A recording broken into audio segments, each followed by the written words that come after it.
All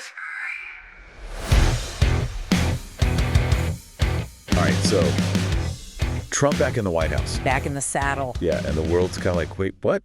You know, what's really interesting to me is how folks outside the U.S. are wrapping their heads around this whole thing. For sure. So we're diving into this discussion from a Mexican news program. Oh, wow. Called Tercer Grado. It's got journalists and political analysts Interesting. weighing in. Yeah. And it's like, I love getting that outside perspective. yeah, it gives you that whole different angle. Totally. Right? And they really jump right into it. Yeah. Talking about just how huge Trump's win was. Like it wasn't even close, right? Not even close. He swept everything. Popular vote, electoral college. Electoral college. And even, But Republican Congress. boom, Republican majority in Congress. Yeah. These commentators were floored by how he flipped counties that were like Democrat for as long as anyone can remember. Yeah, that's wild. And even won over way more Hispanic voters than anyone expected. Like he just rewrote the rules. Totally. It's like he ripped up the old playbook and said, here's how we do things now. I mean, that unexpected win is a great place to start our deep dive. But what I think is super important is how these analysts break down the reasons behind this shift. Yeah, get into the nitty-gritty. Exactly. One thing they really highlight is this decline in the Democratic Party's connection with working-class voters. Like they lost touch. Yeah. They argue that a lot of working-class people feel like the Democrats just abandoned them. Like they're more focused on... City folks, elites, you know? Right. And not on the everyday struggles of working people. And then you've got the whole economic piece of it. Right.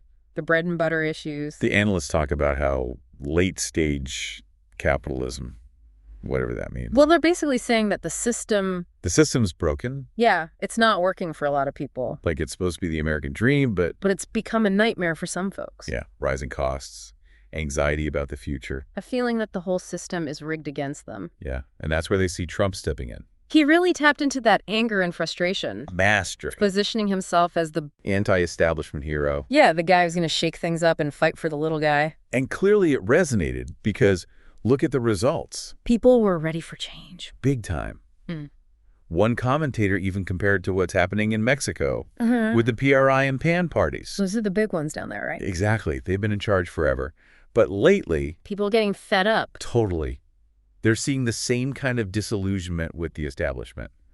The same feeling that the system isn't working for them. So it's like this distrust of power structures is becoming a global phenomenon. It's spreading. It's like a virus. And that leads to a really important question. If people are turning away from the old way of doing things, what does it mean for the world as we know it? Yeah, that's what these Mexican analysts are wrestling with, and it's something we should all be thinking about. That's a big one. So let's unpack some of the global ramifications they dug into. Okay, hit me. One thing they were seriously worried about was Trump's whole America First approach. Especially his stance on China. They see him as very isolationist, protectionist. And that has a lot of world leaders sweating bullets. Yeah, the global balance of power is shifting. Big-time alliances. Trading everything's up in the air right now. Like we're entering uncharted territory. And they point to how world leaders are reacting as a sign of the times. Okay, give me some examples. Well, you've got people like Viktor Orban in Hungary. The prime minister. Yeah, he's totally on board with Trump's whole nationalist vibe. So he's cheering. Pretty much. Yeah. Then you've got countries like Ukraine, Israel, members of the European Union. No, kind of nervous. Super nervous. Yeah. They're not sure what this means for their relationships with the U.S., their security arrangements. Everything's in flux. It's like everyone's trying to figure out where they stand in this new world. And then there's China. What are they saying? Crickets. Silence. Really? Which honestly is kind of freaky. Yeah, that's unnerving. It's like they're playing it close to the vest. Strategizing. Watching. Waiting to make their move. It adds another layer of complexity to an already tense situation. For sure. And of course, we can't forget Russia. They're probably loving this. They're downplaying it, acting like it's no big deal. But, you know, they're paying close attention. I bet they are. It's like a high-stakes chess match with everyone trying to outmaneuver each other. So what are these analysts most concerned about specifically? They're really worried about the potential impact on global conflicts. Like which ones? Especially the situation in Gaza. That's already a powdered keg. Exactly. They're afraid things will escalate under Trump. That he'll throw fuel on the fire? Yeah. It's a scary thought. Okay, let's shift gears a bit and talk about something a little closer to home, U.S.-Mexico relations. Okay, interesting. These analysts were very aware of Mexico's vulnerable position. Because of their dependence on the U.S. economy? Exactly. They kept bringing up Trump's pre-election threats about tariffs on Mexican goods. Right, and those comments about Mexico's new president, Claudia Sheinbaum. Yeah, he wasn't exactly singing her praises. Not exactly diplomatic. So they see a lot of potential for tension there. Maybe even hostility. It's a delicate situation. For sure. But here's where things get interesting. Sheinbaum made a point of congratulating Trump right away. Smart move. The analysts saw that as a strategic decision, a way to kind of extend an olive branch. Avoid escalating things. Yeah, kept the lines of communication open. It's a pragmatic approach. Totally. Yeah. So what kind of leverage does Mexico actually have in this whole thing? Good question. The analysts pointed to a few key areas. Okay, lay it on me. First, their role in managing migration to the U.S. If Trump wants to get tough on immigration, he needs Mexico's help. Absolutely. Second, their potential as a manufacturing hub. This is where the whole China card comes into play, right? Exactly. If the U.S. wants to decrease its reliance on China, Mexico could be a really good alternative. Friendshoring. They've got the workforce, the infrastructure. It's a strategic opportunity. And let's not forget the whole drug trafficking and security issues. Right. Those are shared problems that require cooperation. No matter who's in charge. It's like this complicated dance. Where both countries need each other. But they're also wary of getting played. Okay, before we dive into the next layer of all this, let's take a quick detour and talk about the Mexican Supreme Court. The Supreme Court. You might be thinking, what does that have to do with the U.S. election? I'm intrigued. But trust me, there's a connection. Okay, I'm all ears.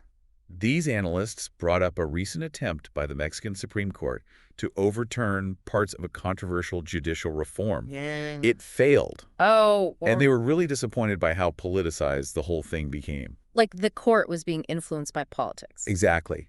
They felt like it undermined the court's legitimacy and independence. That's not good. They even pointed to some specific moments during the proceedings. Like what? One minister just said, "Wow," at one point. Wow. Yeah, they saw that as incredibly unprofessional. Like a lack of seriousness. Yeah, and then there's this whole thing about Minister Zaldivar's Plan D. Plan D. It's like a potential new proposal for judicial reform. See, they're not giving up. It seems like they're still trying to reform the court, but they're facing some serious pushback. Political headwinds. So we've got these themes of political maneuvering and institutional power struggles playing out on both sides of the border. Interesting parallel. It's a reminder that these issues aren't just happening in isolation. They're part of a bigger global trend. This whole shift in power, this questioning of traditional institutions. It's a lot to unpack. And that leads us to the big question.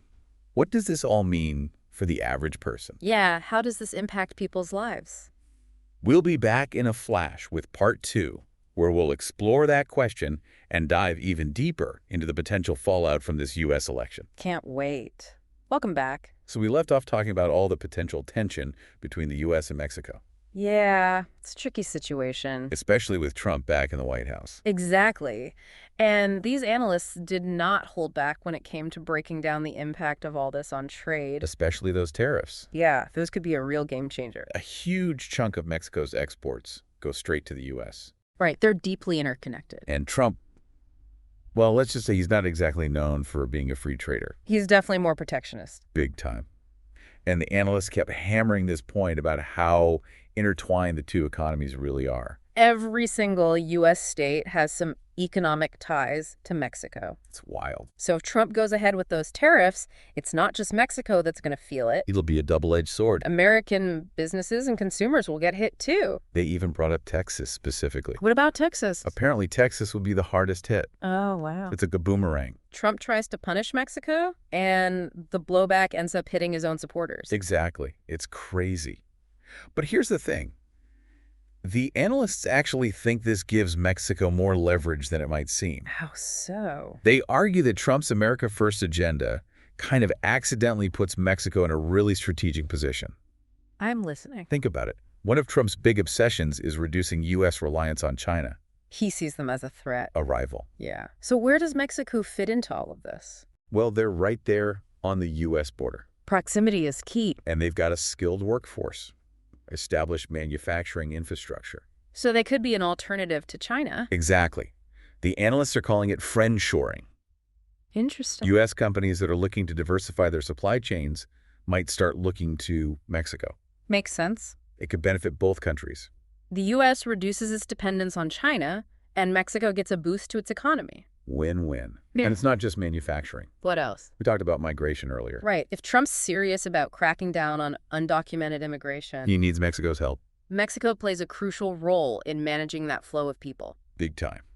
And let's not forget about drug trafficking and security. Those are huge issues. The U.S. and Mexico need to work together on that no matter what. It's all connected. It's a complex web-bram. It's like this weird dance where both countries need each other, but they're also trying not to get screwed over. Yeah, trust is a big factor. So speaking of the relationship, let's talk about President Sheinbaum's strategy. The new president. Yeah, remember how she congratulated Trump early on? Yeah, the analysts saw that as a savvy move. What do they think she's trying to do? They think it's about building bridges, establishing a direct line of communication, showing that she's willing to work with him. They believe Trump responds well to strength. So she's being proactive. Not shying away from engagement. Taking the initiative. Setting the tone, which is super important when you're dealing with someone as unpredictable as Trump. So she's showing that Mexico is ready to negotiate and fight for its interests. She's not going to be a pushover. We've talked a lot about the economic and political angles, but what about the human side of all this? How are people in Mexico feeling about this new chapter? Yeah, what's the mood down there? The analysts didn't get too deep into the social and cultural implications, Oh. but you could definitely sense this underlying anxiety. They're worried. There's this recognition that a more inward-looking America-first U.S. could have real ripple effects throughout Mexican society. Makes sense. Think about it. Increased border security, potential deportations, uncertainty around trade, It all impacts people's lives. their families, their jobs, their sense of security. And then there's the cultural aspect, too. Right. Trump's policies and rhetoric represent a real clash of values for many Mexicans They see him as a threat. to their identity, their way of life. So it's like this shadow hanging over everything. Even if things don't change overnight, there's this unease, Like the ground is shifting under their feet. a feeling that things are about to get a lot more complicated. It's a sentiment that probably resonates in a lot of places, not just Mexico. Yeah, this election has global implications. The whole world is watching. To see how this plays out. Okay, so we've covered a lot of ground, but I want to circle back to one more thing from the Tercer Grado discussion. Yeah. That segment about the Mexican Supreme Court. Yeah, what about it? Remember how disappointed they were about the whole judicial reform thing failing? And how politicized it was. Exactly. They were really concerned about that. They saw it as a threat to democracy. They felt like it undermined the whole foundation of a democratic society. If the courts aren't impartial, then what do we have? They even pointed to specific examples like that "wow" comment from one of the ministers It showed a lack of respect. for the institution, for the process. Like they weren't taking it seriously. And here's where it gets really interesting.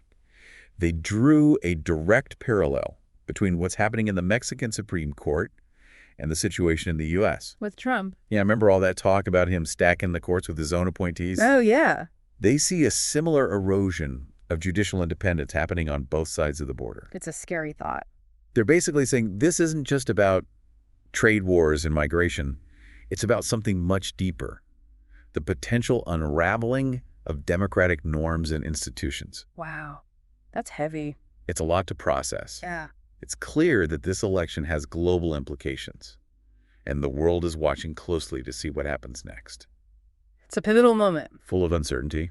but also potential. Before we jump into the final part of this deep dive, I want to pause for a second and let all of this sink in. It's a lot to take in. What are your biggest takeaways from this conversation so far? What's really sticking with you? Okay, so we've talked about the challenges, but these analysts also highlighted some potential upsides for Mexico, like areas where they might actually benefit from all this upheaval. Oh, yeah. It's not all doom and gloom. They were particularly interested in the energy sector. Interesting. Mexico has a ton of oil and gas. Big reserves. And with Trump pushing for energy independence, America first and all that. they see a real opportunity for Mexico to become a major energy supplier to the U.S. Makes sense. It's like that whole "the enemy of my enemy is my friend" thing. Right. Trump wants to break free from the Middle East. Reduced dependence. And Mexico's right there, ready to step up and fill that void. Conveniently located. And it's not just about fossil fuels either. What else? Mexico's been making some big moves in renewable energy. Solar power, especially. They have the potential to become a real leader in clean energy, That's a smart move. something the U.S. can't ignore. Especially with climate change becoming more and more of a pressing issue. So it's a chance for Mexico to diversify its economy, become less reliant on the U.S. for manufacturing, and establish itself as a global player in sustainable energy. It's a pretty good position to be in, all things considered. Not bad at all. Wow. But of course, there are still risks. Like what?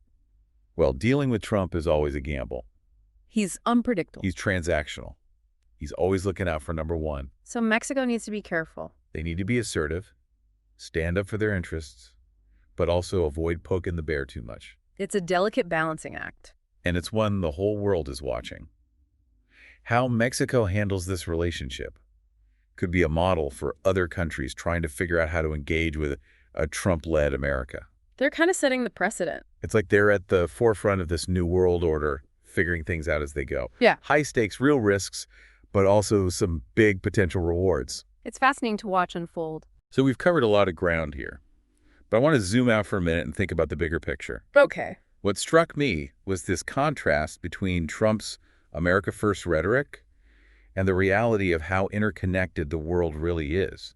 It's like he's trying to swim against the tide. The analysts really hammered this point. No country can truly isolate itself in today's world. We're all in this together, whether we like it or not. Exactly. Yeah. What happens in one part of the world inevitably affects everyone else. It's a global ecosystem. So what does all this mean for you, the listener? Good question. It means staying informed, engaging in critical thinking, participating in the conversations that are shaping our world. We can't just sit on the sidelines. What choices are we making? What actions are we taking? Those actions have consequences that ripple outward far beyond our own borders. It's about recognizing our interconnectedness. And taking responsibility for our role in shaping the future. So don't be afraid to dive deep into these issues. Don't shy away from the complexity, the uncertainty, Yeah. the tough questions. Embrace the challenge. And use your voice to advocate for the kind of world you want to see. We're all in this together. And the more informed and engaged we are, The better equipped we'll be to navigate the challenges and seize the opportunities. that lie ahead. So until next time, keep exploring, keep questioning, and keep diving deep. And don't forget to like and subscribe for more insightful analysis and thought-provoking discussions. We'll see you on the next deep dive. Voice.